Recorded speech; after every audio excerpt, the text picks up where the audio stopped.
Речиси една година откако побара азил во еквадорската амбасада во Лондон, Джулиан Асанж се појавува на Skype, се губи и пак се појавува на пресконференција со многу технички проблеми.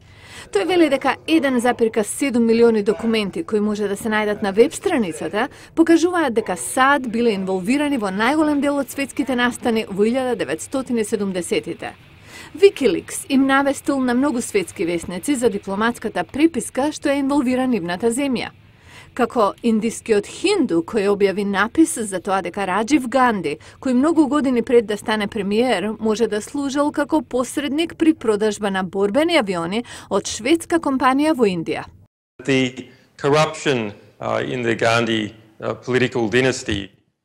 Корупцијата во политичката династија на Ганди е позната. Време е Конгресната партија на Индија да ги соблече сандалите пред да влезе во коридорите на моќта. Бразилската публика вели дека порака од американскиот амбасадор во Бразил зборува за американска помош за владеачката бразилска воена влада и покрај американското знаење за тортура во државата. Во Египет, во 1975 документ алудира на соработка на State Department со муслиманското братство за смирување на протестите на левицата и штрајковите на Универзитетот на Кајро.